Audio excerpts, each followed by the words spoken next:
Hi everybody and a big welcome to cEDH TV gameplay. Today me and Pontus are joined by our friends Joel and a cat. Oh yes, say hello to Heathcliff.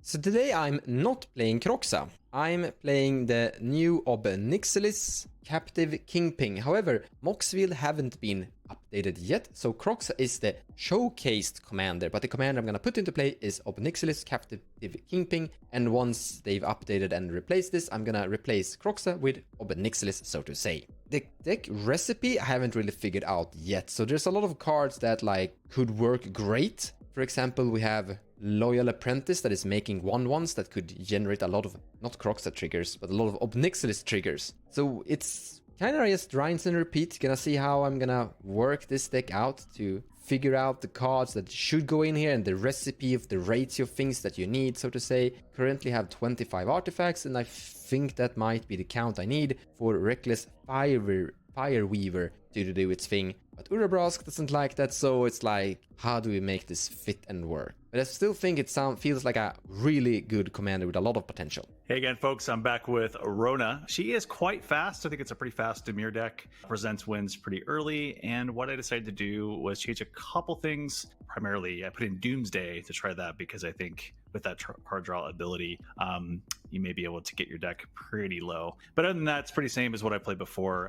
Again, I just like the speed and the resilience of her abilities in this deck. Today I'm bringing Thrasios Akiri. So this is just a Sans Black, kind of breach-centric storm list. The usual non-black good stuff, evolution lines and those kind of things. And with that, let's take a look at some opening hands. Alright, so here is our starting hand. I really like this hand because it has a Jewel Lotus. It's wonderful having a Malcolme turn 1, and that's what we are aiming for at least. But I'm feeling a little bit disappointed that we don't have any land there. So I'm actually gonna... It could be great keeping this in some situations, but I think we can actually do better than this. So I'm actually gonna mulligan this. Second 7. We do have a land, but only mana vault, sadly. This hand doesn't do very much, sadly.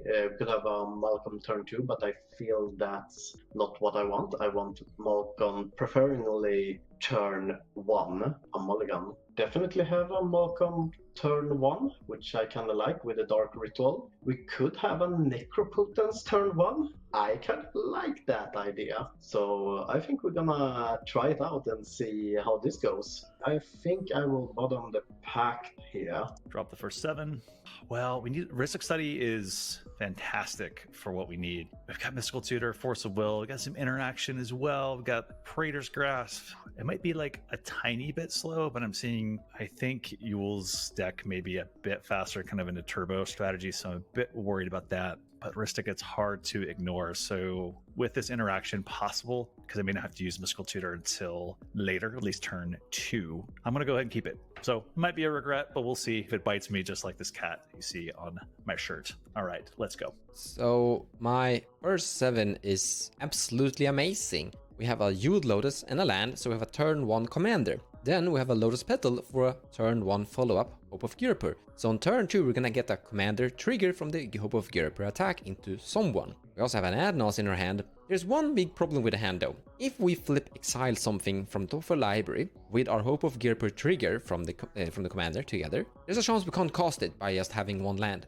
Now we can actually play lands by the cards we cast, but there is a chance that we're gonna be a little bit in a top decking mode. However, we are accumulating card drawn value early in the game, so I mean we're just gonna auto-include this. This feels great. It could have a little bit more lands just for the longer game, so to say, but it still feels like this is a hand that's gonna get into it. Like this is a hand that's gonna showcase the commander's potential at the very least, so auto keep. This first 7 is more okay than it deserves to be. So they have a turn 1 Asper Sentinel, that's fine. But that's basically all. We have a Mana Vault here, that's invisible for some reason. And then we have to draw into more gas. Can activate Thrasios turn 3, that's pretty bad. Divines for nothing if you draw some things. Silence is good, our interaction is Hydroblast. We could keep this, but if the Hydroblast was a real counter and not a Hydroblast, the Hydroblast is only live versus Mons, I might have kept this, but I probably never keep this on first 7. Asper Sentinel just doesn't carry enough, in my opinion. But it is a decent hand. I'm just can't be greedy. Go to second summon. You see? Easy. Yeah, this is a pretty great hand. I have a fish, that's great. We have Dork, a good Dork even, in our birds. We can go turn 1 Dork, turn 2 Talisman into fish. That's really good. We have a Neo form for our dockside needs later in the game. This is, we have Grand Abolisher to protect our wins. This is just a great hand. I don't need to explain myself. This is a great hand. I'm keep it. Let's go ahead with the game. Draw a card. Okay, I'm gonna shock myself with a Watery Grave.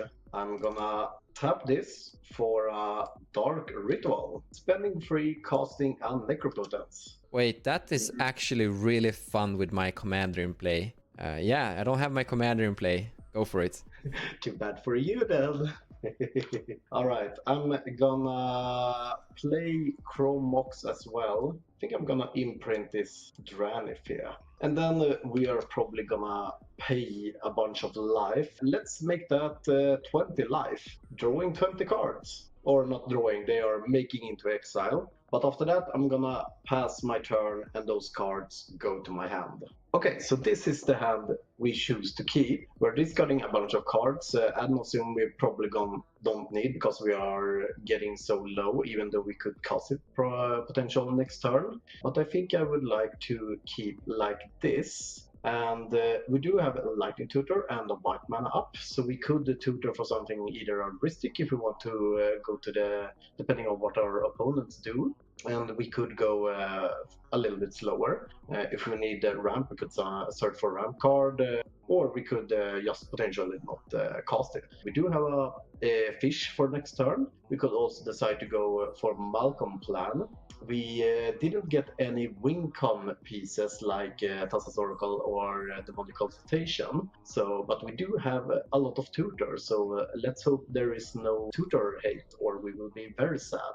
Happy to see that ad naus go away. Verdant Catacombs, put it over here. Pay life, fetch up, and Underground Sea. Put in a useless Mox Amber, pass the turn. Untap and draw a card. It's nice. Let's do Cabal Pit as a land drop. Play a Yule Lotus. Sacrifice the Yule Lotus for 3 red. Tap this, take a damage, and cast my commander. Not Kroxa. We're gonna turn him over, and this thing right there is my commander of nixilis. Because of Mon's commander, it would be like he having a Necropotence until his next end step. So I feel like if I want to pay some life and draw some cards, now is the time. So I think I will pay a total of 8 life, going down to 10.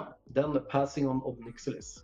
Same, I pass. I'm gonna cast this Lotus Petal and sacrifice it for a mana, and use that mana to cast a Hope of Girapur. And then I will pass the turn. So normally here I would look to develop my Birds of Paradise so that I have 3 mana turn 2. I can develop both the Mystic Remora and the fish. The fact that Yule has paid 20 life into a Necro really makes me want to develop that fish as early as possible. I'm assuming that he might have the win. In that, if that's the case, it's just good for me to be able to draw answers because I have none.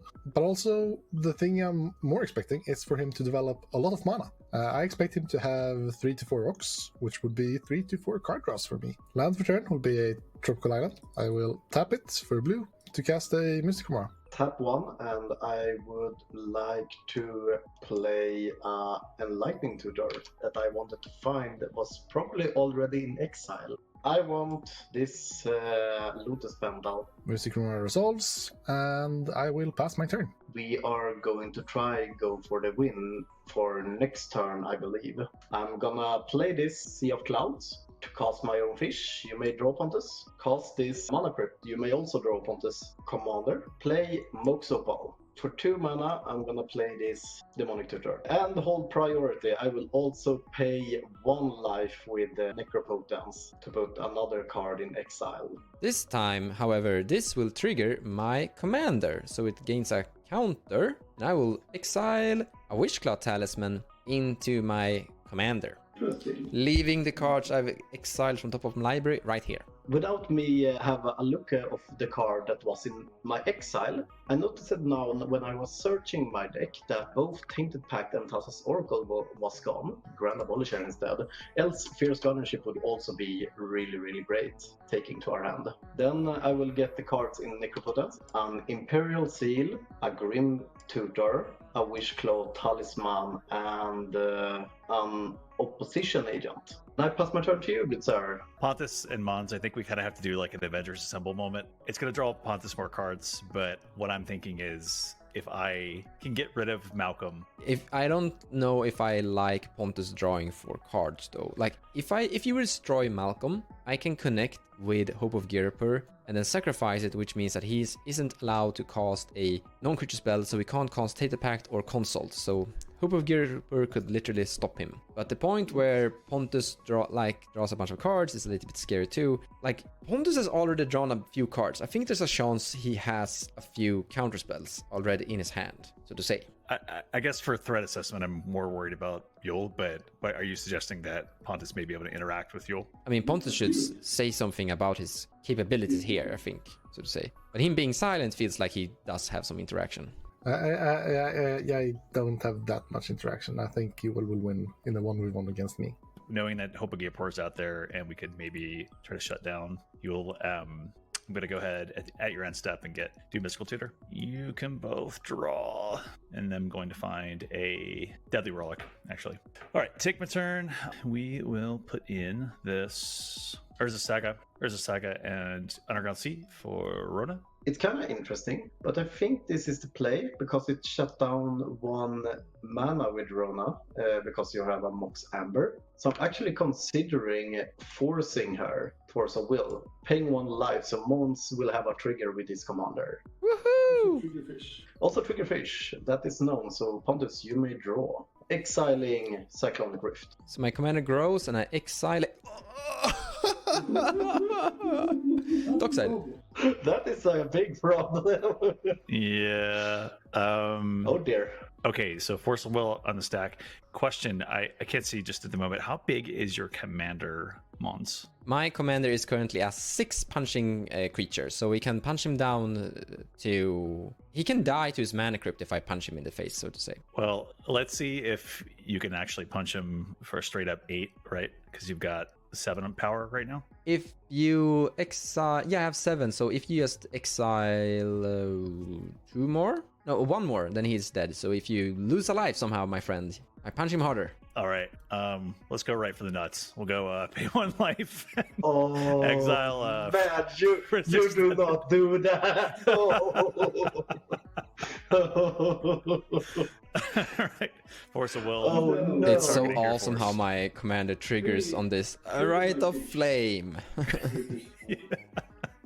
All right, not paying. All right, well, I can't because Rona's not on the battlefield yet. So, I guess your force countering my force.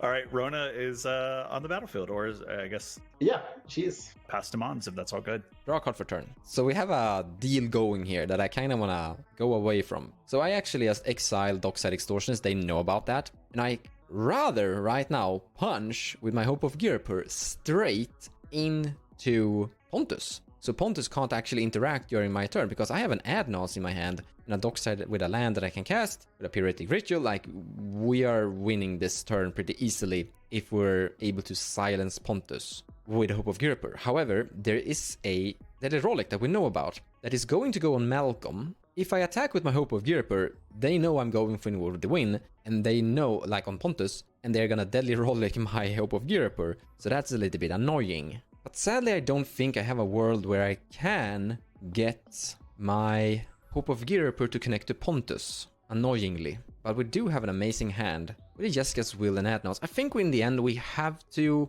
attack and kill Ewell, and then try to see if we can counterspell through Pontus in some form of way. If the Adnos resolves, we're golden. Wait a minute, we need to cast Dockside first, so we get the treasures, and then we can kill stuff, I guess. I'm gonna play Polluted Delta, sacrifice Polluted Delta, finding a bad land, and before Ewell dies and all of his treasures goes away, I wanna cast Dockside Extortionist. Dockside Extortionist resolves, and I generate 1, 2, 3, 4, 5, 6, 7, 8 treasures. I want to go to combat.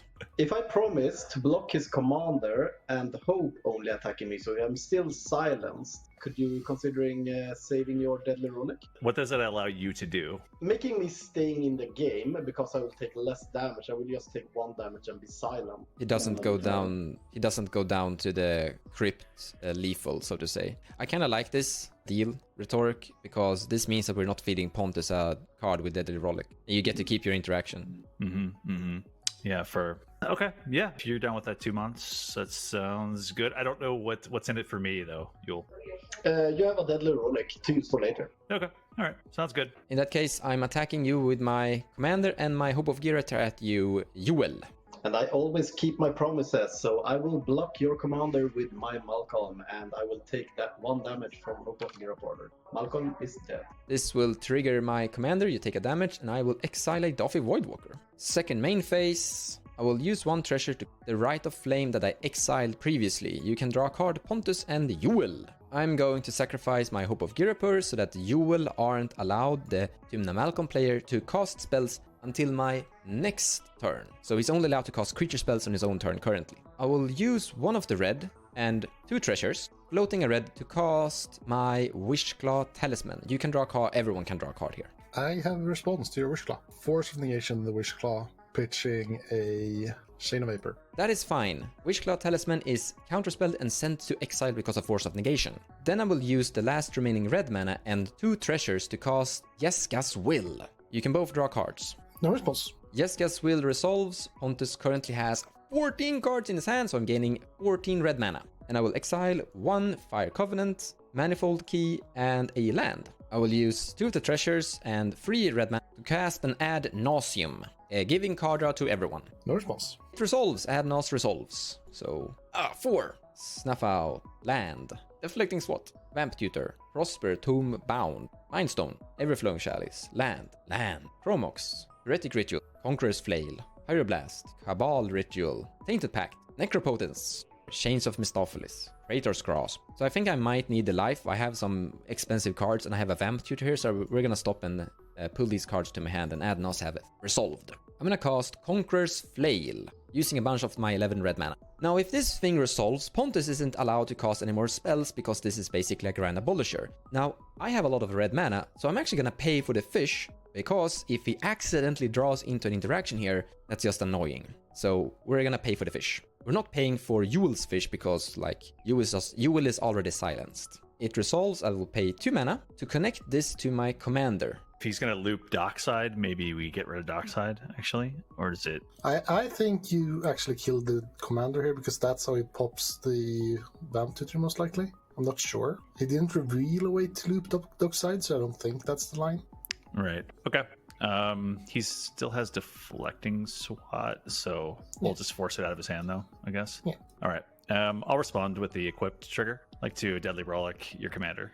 I will respond to Pontus Mystic Remora with a Deflecting Swat. No response to SWATs. I would like to change the Deadly Relic to target Rona instead. My Rona is gone. Yeah, so I have a response to your Conqueror's Flail equip. I'd like to Noxious Revival targeting your Jeska's Will. You may draw. This is a tiny bit annoying, but I have no response to this. Jeska's Will go to the top of my library. Then my Conqueror's Flail is attached to my commander, and together they create an effect. Your opponents can't cast spells during your turn. So let's begin by building up mana. You see, I have a Yawgmoth's Will in my hand. So what we want to do now is just cast a bunch of spells until we're able to create a whole bunch of mana and then recast everything. Use my last treasure and 1 red to cast Heretic Ritual. Cast Chromox. Imprint this black card, so it taps for black. Cast Cabal Ritual, generating 5 black.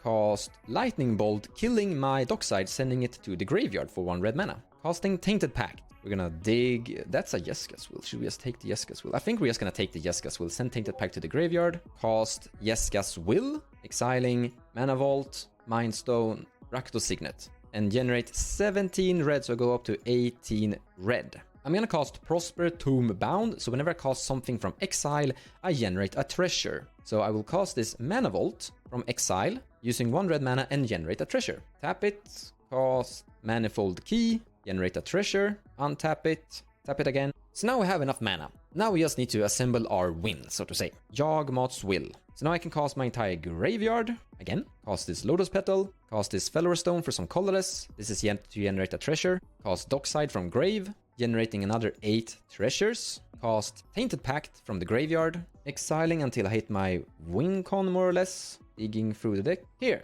found it. All Will Be One. So All Will Be One is a 1-card combo with my commander, because whenever a counter is put on a creature, I will deal 1 damage. And whenever he deals damage, 1 specifically, I will trigger and put a counter on it. So they go infinite together and basically make Nixilis infinite. My library disappears, but I also do infinite damage still, because I exile a card on top of my library is not a condition, so to say. I'm gonna cast that for 5 red mana, and then I just need to do 1 point of damage to an opponent. I'm gonna cast a Vamp Tutor to look through my deck. We exiled a lot of cards with our Tainted Pact. So I'm gonna find this Electric Static Field and cast it for a bunch of my enormous amount of red mana. Or well, I'm gonna put this on top of my library first, so I need to draw into it. However, I have a Mind Stone and still a lot of enormous amount of mana, so I'm gonna cast Mind Stone from my hand, sacrifice it, draw this, cast this, and then I just need to cast a random instant or sorcery to start the loop. So let's just fire off a Praetor's Grasp. That will do it.